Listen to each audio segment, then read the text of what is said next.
Project Brown Code was supposed to be a footnote, a curiosity lost in the margin of a much larger archive of Cold War paranoia. On paper, it was just one more experiment the KGB filed away under biological anomalies, a note that somewhere, once, someone had logged an animal built wrong, but somehow still alive. The reason I'm even speaking about it now is simple. The file should not exist. Too many names in it belong to people who were officially never assigned to that region. Too many dates overlap with incidents that were later revised. And the photographs don't match the bones listed in the autopsies. I realized that the first time I opened the folder and saw the red pencil note on the inside of the cover. It didn't say top secret or eyes only, or any of the usual stamped slogans you see on these things. It was a simple, tired line of handwriting in English translation. Structure not compatible with life. Continue as ordered.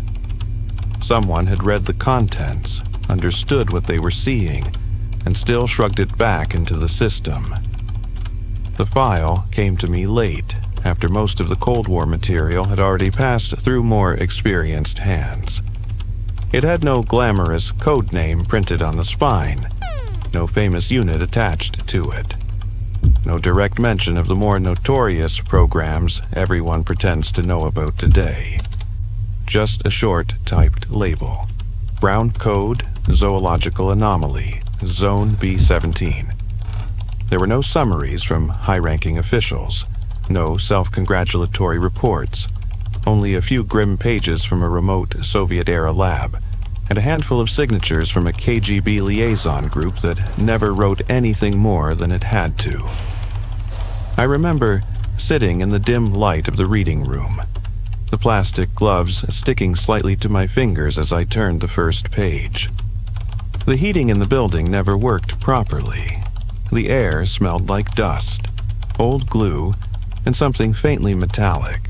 Outside, traffic passed with the slow, distant rhythm of a city that had outlived the reasons these files were ever created. Inside, in that narrow bubble of fluorescent light, someone else's fears and uncertainties were waiting, preserved by habit and procedure. Brown Code, the opening line said, is the provisional designation assigned to Specimen BC1, a quadrupedal organism recovered from Perimeter Patrol Zone B17 on Redacted at Redacted. The brackets were already empty when the file reached me. Someone further up the chain had decided the exact dates and times weren't relevant anymore. Or maybe they were too relevant. That happened a lot. The description went on in the flat, functional tone of a lab technician forced to write within limits. Height, approximate weight, general body plan. 4 limbs, a spine, a head. No mention of extra organs, no bizarre growths. You could almost mistake it for a slightly malformed stray dog if you ignored what came next. Skeletal readings indicate non-viable arrangement, one passage noted. Load-bearing joints misaligned, spinal curvature inconsistent with observed locomotion. Subject able to stand and move despite absence of anatomically sufficient support. I read that sentence 3 times. Even translated, even stripped of any flourish, it conveyed a simple, stubborn point. By every chart and model they had, the thing they were observing should have collapsed the moment it tried to move. What the technicians had, apparently, was a living contradiction inside a concrete enclosure. The origin story, as far as the file dared to suggest one, started with a routine patrol in a forested border region up north. A truck, a team of conscripts, a night of bad weather. The narrative was held together by a few tired lines in the initial field report. Arriving at the outer fence line, The patrol noticed something moving along the perimeter between the final ring of barbed wire and the tree line beyond. The ground there was a churned mixture of mud, frost, and leftover snowdrifts. The headlights cut through it in short bursts as they navigated the track. At first, they thought it was just another animal trapped in the wrong place at the wrong time. What stood out, according to the report, was not how it moved, but how it tried not to. The soldiers mentioned that the animal, they never managed to agree on what kind, repeatedly froze in place at odd angles, as if its limbs didn't know how to distribute their weight. One private wrote that its front legs seemed to bend backwards when it tried to turn away from the lights, while another insisted it had too many joints in its hind legs. None of these impressions were backed by photographs. The only images included show a blurred shape against the fence and the harsh glare of vehicle lamps. The first person who took the anomaly seriously was not a scientist but a border officer with a history of noting inconvenient details. His short addendum sits between the patrol account and the lab request. He wrote that when they finally cornered the animal near a drainage ditch, it did not behave like a wild creature. There was no desperate sprint for the trees, no snapping jaws or panicked struggle. Instead, it attempted to stand upright, failed halfway, and ended up in a position no one present could later reproduce. One shoulder was lower than the other, the spine forming a shallow, unnatural S-curve that should have sent it toppling. Yet it stayed that way, shivering, its breathing oddly steady. They tranquilized it and called for guidance. Guidance told them to wait.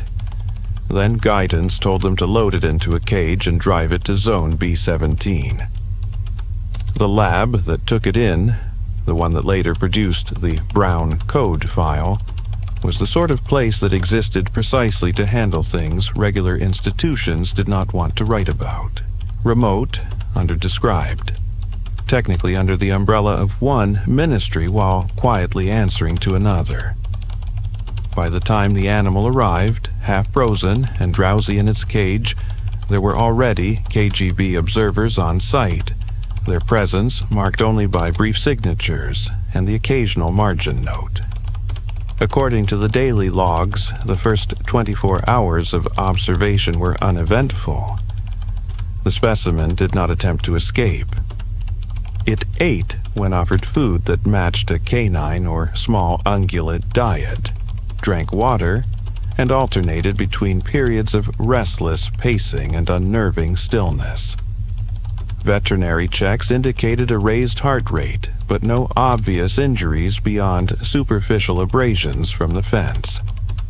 Then the technicians began the skeletal readings.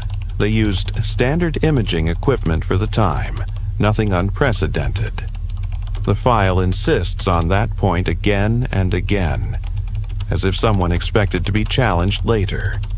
The first series of images produced what the attached summary calls non-correspondent overlays. The bones, such as they were, did not match where they should have been. In one image, the left forelimb seemed to possess an extra joint that disappeared in the next frame.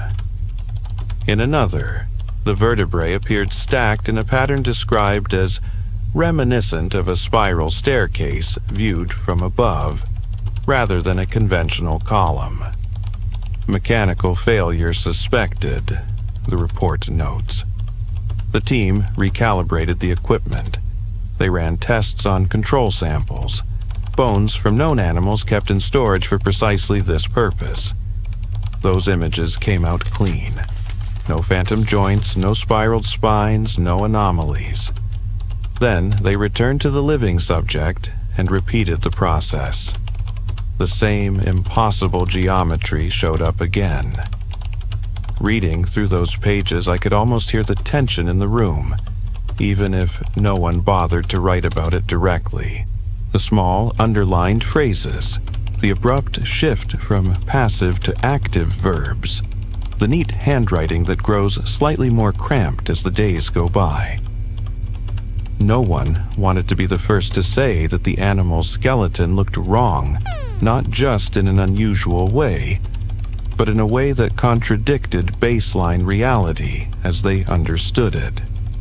There is a short, handwritten note attributed to one of the imaging technicians, a woman whose name appears only twice in the file before disappearing altogether. Her comment was preserved because she wrote it in the margin of a formally registered page, and no one took a black pen to it later. In translation, it reads, "If these bones are real, then the body is doing something we do not have words for." To their credit, they tried to find words anyway.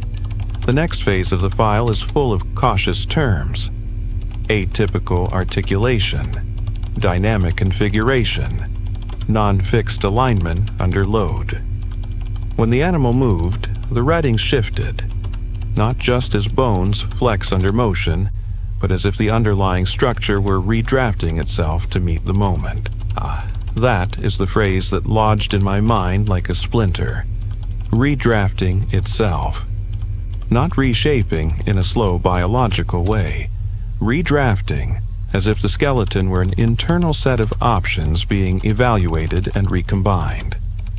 The KGB unit attached to the lab, a small, unremarkable department whose official role was counterintelligence liaison, began to take a sudden interest once those terms entered the reports.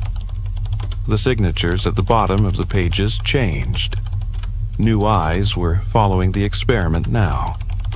The tone of the questions scrawled in the margins became less clinical and more strategic. Is adaptation immediate? One unknown hand asked beside a paragraph describing the shifting vertebrae. Repeat on other subjects? Another asked near a section concerning force distribution in the animal's limbs. There is no record of anyone answering those questions directly. The technicians, perhaps wisely, confined themselves to describing what their instruments showed. The pattern kept repeating. When the animal stood still, its skeletal layout resembled something barely compatible with life. A fragile structure one could push away from collapse. When it moved, when it walked, turned, or even shifted its weight from one leg to another, the readings changed into an arrangement that looked a fraction more plausible, only to twist back into impossibility at rest. The first time the word baseline appears is in a short entry summarizing a week of observation. The staff had set up a series of comparison tests between the specimen and ordinary animals of similar mass: dogs, sheep, even a sedated goat brought in temporarily from a nearby farm. They wanted to see whether their equipment would show any unusual readings when asked to track normal movement under identical conditions. It did not. Control subjects produced the expected charts. Force diagrams matched standard physiology texts. The only unpredictable data came whenever the brown code specimen was in the enclosure. What interested me most, reading through the file, was not the animal itself, but the people orbiting it. The lab's lead biologist, for example, began by referring to it as the subject, before gradually shifting to the animal, and, in one unguarded paragraph, to the poor thing. By the end of the file, he uses no pronoun at all, as if unwilling to grant it even that level of grammatical acknowledgement. The KGB observers, meanwhile, never allowed themselves such slips. Their notes are sparse but consistent. They push for more tests. They question the lab's reluctance to pursue load experimentation, a euphemism that could mean anything from increased physical stress to outright cruelty. They suggest running the specimen until the skeleton fails, just to see where the breaking point really lies. Those proposals are never explicitly endorsed or rejected. the file simply moves on, leaving an uncomfortable silence in its place. The turning point, the moment the story inside those pages shifts from cautious observation to something more deeply unsettling, comes with what the lab calls Pattern Overlay Trial 3. Unlike the previous tests, which focused on imaging the animal in isolation, this one involved direct comparison with a human subject. The idea, on paper, was harmless enough.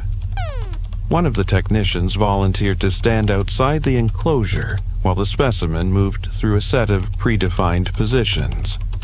Both would be monitored simultaneously. The goal was to see whether any correlation emerged between the animal's shifting skeleton and the posture of the human observer. The assumption was that nothing would happen. At most, they expected to confirm that whatever strange internal mechanism the animal possessed did not affect external bodies. That assumption did not survive the day. The file's description of Pattern Overlay Trial 3 is strangely fragmented, as if the person who wrote it could not quite decide which parts were safe to commit to paper. The paragraphs circle around the incident, approaching it obliquely. You have to read them out of order to reconstruct the sequence. First, there is a note that the volunteer reported a momentary sensation of imbalance while the specimen was moving along the far wall of the enclosure. This is written off initially as fatigue from standing too long. Then another line. Subject states legs felt as though joints were in the wrong place for 1 or 2 seconds, then returned to normal. No visible changes were recorded on film. The event would likely have been dismissed as suggestion or nerves, if not for what happened next. The monitoring equipment, the same array that had been tracking the animal's impossible skeleton, registered a spike not just in the specimen's readings but in the feed associated with the human observer. For a brief window, less than a full breath, the charts for both displayed what the summary calls non-conforming geometry. It is an understated phrase for what the handwritten notes describe with narrower patience. One technician wrote, in small, careful script, "Bones wrong. Everywhere, as if my own arms were folding inward when I blinked." The KGB liaison's comment is colder. Potential vector? Verify whether effect can be reproduced. No one was injured. The volunteer walked away from the test, shaken but intact. Medical checks found nothing out of place.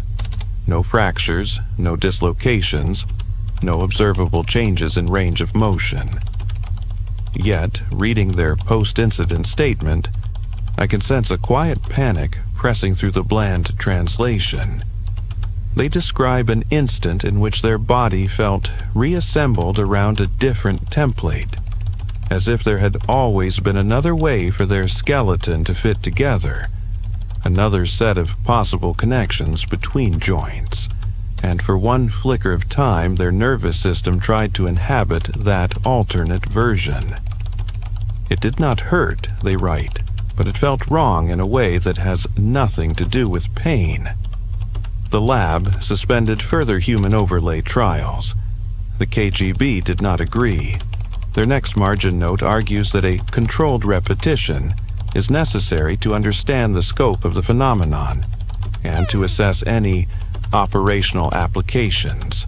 That phrase, operational applications, sits there on the page like a stain. At some point after that argument, the file changes texture. The daily logs become thinner, more pages are missing. The handwriting grows terse. The brown code specimen, once described in detail multiple times a day, begins to vanish between entries, mentioned only when something about its presence forces itself into the record. It is in this hollowed-out section of the file that the most disturbing piece of evidence appears. a series of skeletal images labeled BC1, terminal sequence. There is no narrative framing for them, no written explanation. The images are accompanied only by a short typed line. Acquired during final observation cycle prior to containment breach. Containment breach. An expression that usually conjures images of broken doors, wild animals, alarms. But there are no photographs of damaged cages, no inventory list of injuries, no neat post-incident report. Just the phrase, left alone to do the work of several missing pages. The terminal sequence images show the specimen in various positions, or at least that is what the captions suggest. In truth, the bones in those images no longer resemble anything I would comfortably call a position. They look like a dozen conflicting attempts to design a skeleton laid over one another in pale lines.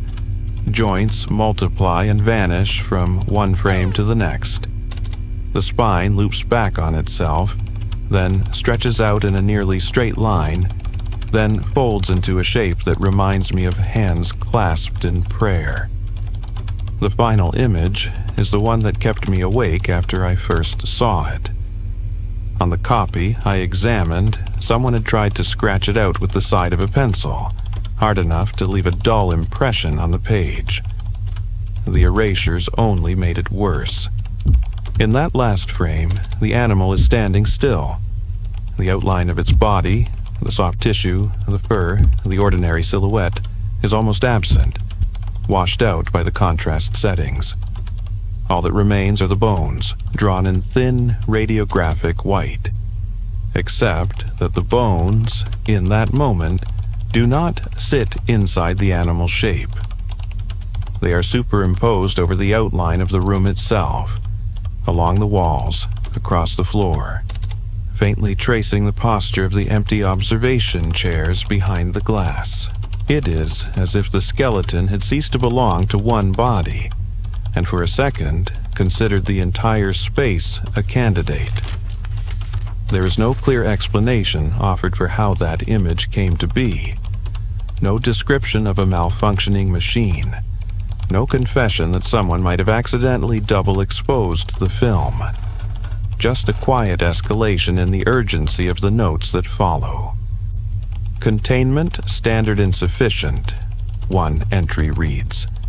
Recommend relocation of subject to more secure environment or termination if relocation not feasible. The KGB response is immediate and brief. Relocation priority granted. Termination only on central approval. There is no documented relocation. Instead, the narrative jumps to a day when the lab's internal monitoring boards, the same devices that tracked every routine parameter in the facility, recorded a series of strange shifts, as the summarized description puts it. The phrase is almost identical to the one in the official synopsis you quoted. Strange shift through the monitoring boards. No comment from the observers. Here, though, the file gives a little more. Several technicians reported temporary disorientation. One collapsed briefly, then rose claiming they had experienced a complete displacement of inside and outside. Another wrote that, for a heartbeat, they could not tell whether they were looking at the animal through the glass or from inside its cage looking out. None of this made it into the formal log. It survives only in fragments of personal notes tucked into the back of the folder, probably never meant for official eyes. The actual lab record for that day is shorter. A facility-wide anomaly and instrumentation coinciding with subject movement. All readings momentarily non-interpretable. No lasting damage to equipment. No visible change in subject. No visible change in subject. The specimen is not described as aggressive, injured, agitated, or even particularly active. It simply moved in a way that the devices, and, if those personal notes are to be believed, the humans, struggled to define. After that, the brown code entry begins to die. Observation frequency drops. Several key staff members are reassigned. The KGB liaison file adds a thin note stating that further investigation to be consolidated under separate heading, which is a reliable way of saying, "We're taking this away and you will not see it again." The last proper lab entry concerning the specimen comes from the lead biologist, who chooses his words with painful care. In light of recent events, he writes, "It is my professional assessment that the specimen's anomaly is not solely a property of its skeleton, but a form of ongoing negotiation between structure and environment. The living body we see may not be the primary expression of whatever process is at work. Rather, it may be one of many possible compromises. Continued proximity to the subject appears to produce fleeting impressions of alternate configurations in observers and in measurement tools. I cannot exclude the possibility that prolonged exposure may have cumulative effects." The next page is missing. The page after that contains a solitary line, typed, centered on an otherwise blank sheet. BC-1 decommissioned as per directive. Further details classified under separate authority. That's how the official story ends. No cause of death. No description of how the animal finally failed, if indeed it did. No mention of whether its skeleton ever settled into a final shape, or whether it was still searching for better options when they chose to stop the experiment. If the file had closed there, I might have been able to forget it. But it doesn't. After the decommission notice, someone added another sheet to the folder.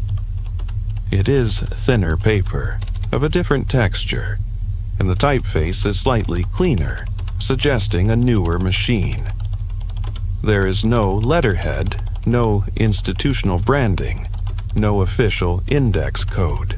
Just a short note, translated into English for our review. It reads, cross-reference. Anomalous skeletal configurations observed in radiographic imaging, non-fatal, in human subjects previously assigned to facility B-17. Link to BC-1 remains unconfirmed. Observe for recurring patterns. Do not file under medical. Retain under brown code. That line, do not file under medical, says more than any confession. Someone noticed that staff who had worked around the specimen, particularly those who had stood near the enclosure during its movement phases, began to produce X-ray images with oddities. Tiny deviations in joint angle, minor shifts in vertebral spacing, subtle anomalies in how their bones aligned when standing or reaching for something overhead. Nothing dramatic, nothing that would justify a case study in a medical journal. Just a soft, persistent suggestion that somewhere beneath the skin, other layouts were being considered. I do not know how many such cases there were. The file does not include their images, only the note acknowledging their existence. Maybe the originals were moved to that separate authority the directive alluded to. Maybe they were destroyed. Maybe they're still in a box somewhere, waiting for another set of tired eyes and gloved hands. What I do know is that the brown code folder itself carries physical evidence of being handled more often than its official popularity would suggest. The edges are worn smoother than comparable files. The staples have been replaced at least twice.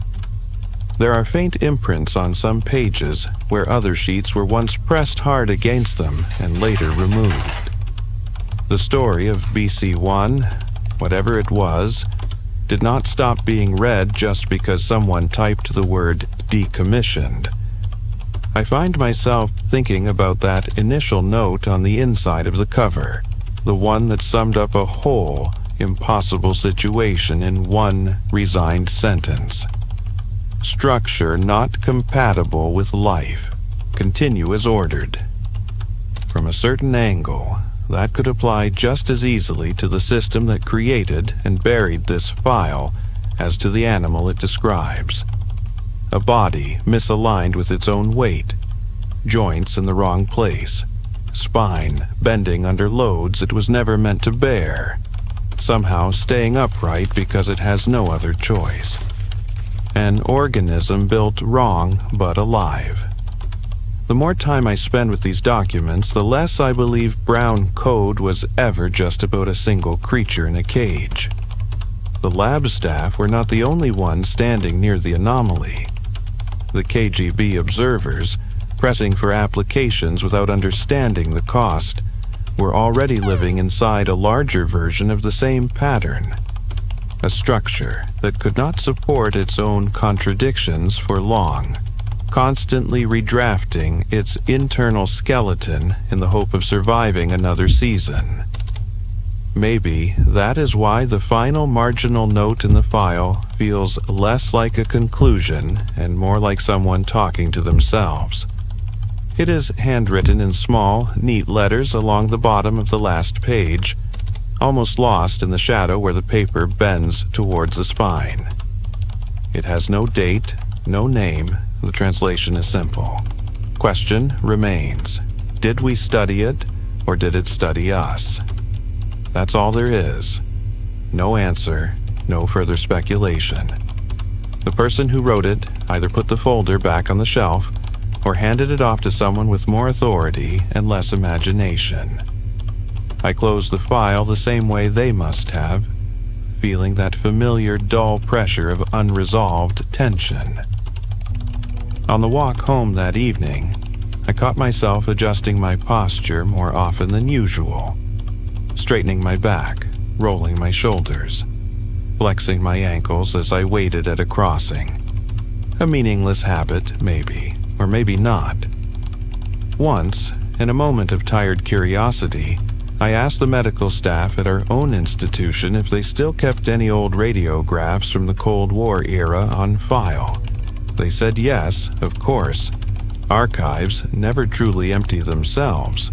When I asked whether they had ever seen anything unusual in images of long-retired personnel who used to work in remote facilities, they laughed and said everyone's bones look strange after enough years.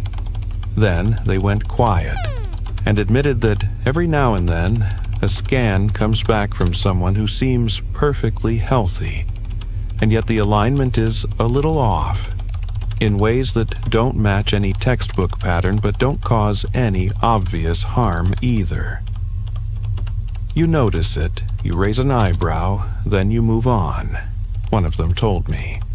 There's only so much you can do with the feeling that something doesn't quite match the chart. I did not mention brown code. There was no reason to. The file is still officially obscure, and they have their own work to worry about. But sometimes, when the city is quiet and my own joints creak more loudly than they used to, I think about the animal in that concrete enclosure.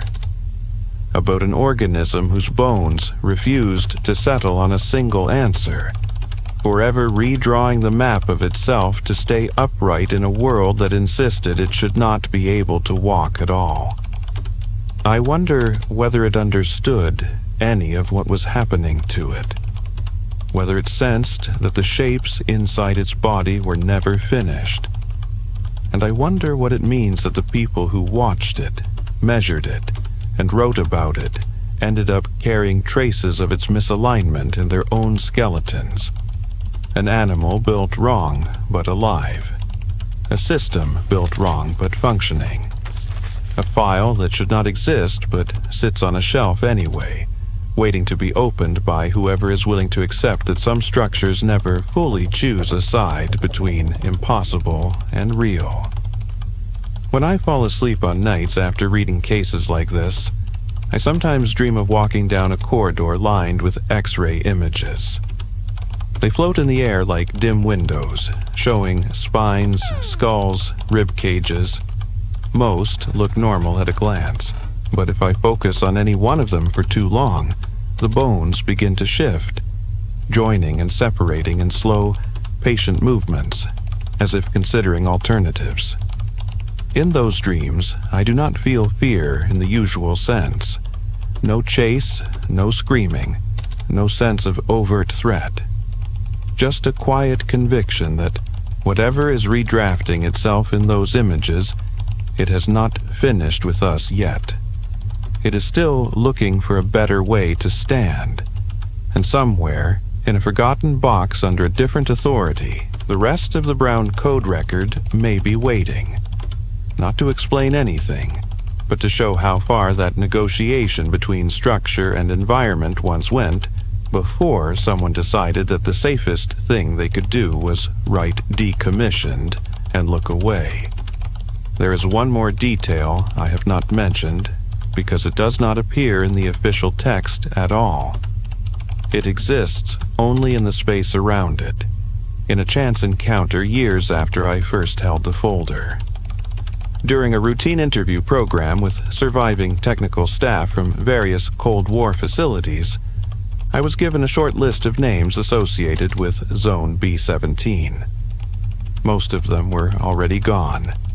A few had moved abroad and declined contact. One, however, lived a modest life on the outskirts of a provincial town. Her name buried in a pension registry under the unremarkable label of retired lab worker. It took me 3 letters and a phone call to persuade her to speak. She greeted me at the door of a small, overwarm apartment that smelled faintly of boiled potatoes and old paper. Her hands were thin and marked by age, the veins sharp beneath the skin. When she reached for mine, I noticed the way her fingers paused for half a second, as if checking with an invisible pattern before closing around my palm. It was nothing anyone else would have remarked on. I had Brown code in the back of my mind, so I did. We sat at a table covered with a plastic cloth patterned in faded flowers. The television murmured in another room, left on low out of habit. She poured tea, adding sugar without asking how many cubes I wanted. She decided for me. For a while, we talked about ordinary things. The weather, the changes in the town, the bureaucratic comedy of pension paperwork. Only when the cups were nearly empty did I bring up the lab. I was told you worked in a facility referred to as Zone B-17, I said. Her eyes shifted, not in fear, but with the tired caution of someone who has learned that certain topics are never harmless. She nodded once. I did, she said, a long time ago. I did not mention Brown code by name. I asked, instead, whether she remembered any unusual cases involving animal studies. She almost smiled at that. All of them were unusual from where I'm standing now, she said softly. At the time, we pretended not to notice. I watched her hands. When she lifted her cup again, her wrist made a small, involuntary circle, as if correcting the angle of the joint mid-movement. It was subtle, almost graceful. It reminded me of the speculative diagrams in the file, the way the lines tried different routes between points. It's the joints, isn't it? She asked suddenly, catching my gaze. Her tone was dry, without accusation. I admitted that I had read references to some irregularities in staff x-rays. I said the documents implied a possible connection to one specific specimen. You mean the animal, she said, because she did not need the code name, the one that never decided what it wanted to be. There were many questions I wanted to ask her, but I started with the most basic.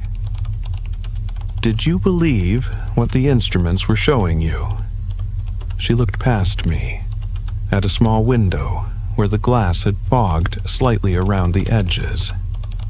Outside, children were playing in a courtyard that could have belonged to any decade from the last half-century. Their voices leaked in as vague noise through the poorly sealed frame. At first, no, she said. You blame the machine, then yourself. You tell yourself you ignored a step, misaligned a plate, rushed the development.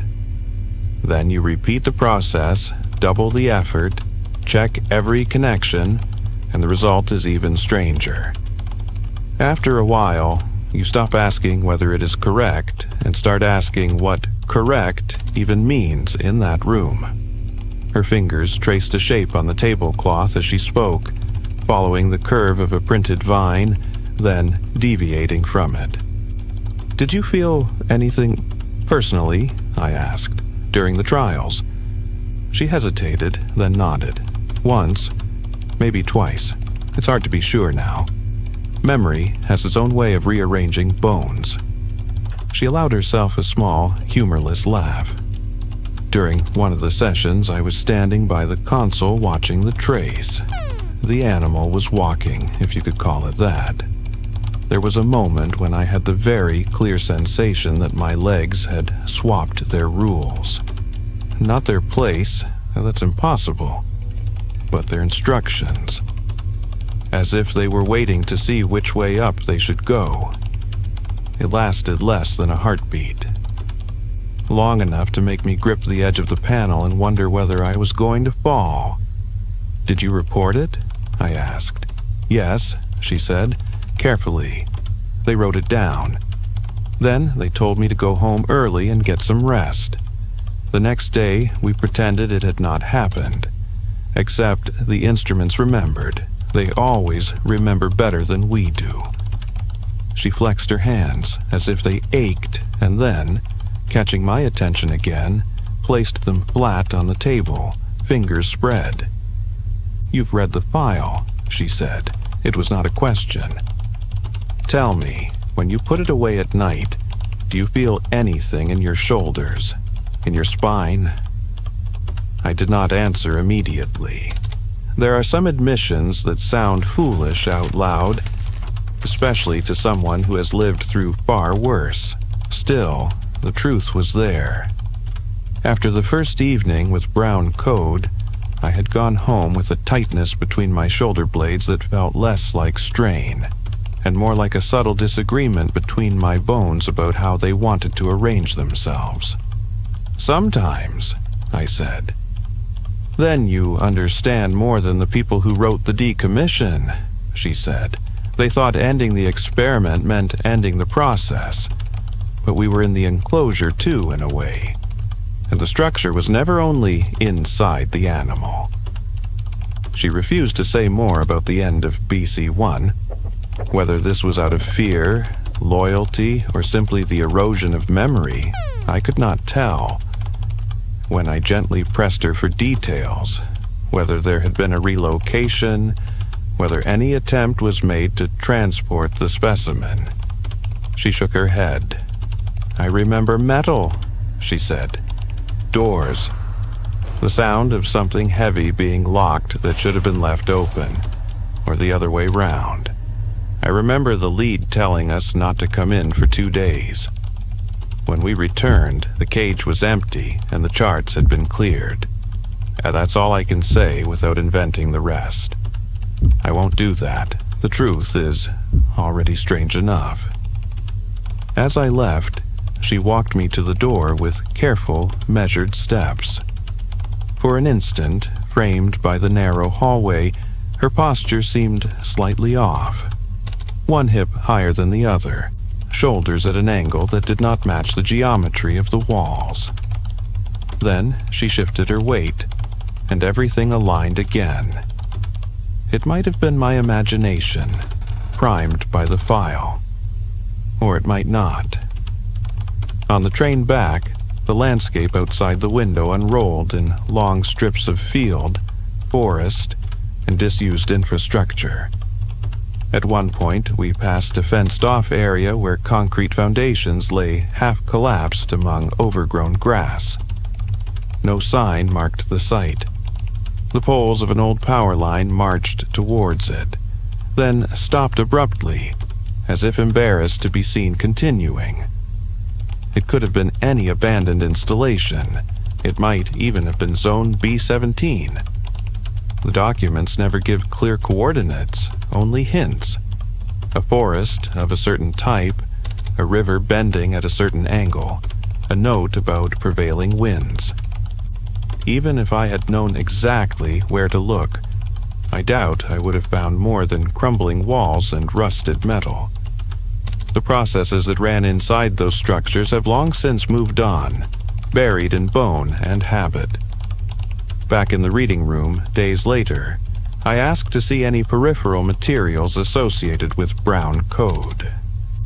Not the central folder itself, I had exhausted its official contents, but the background paperwork, the institutional echoes.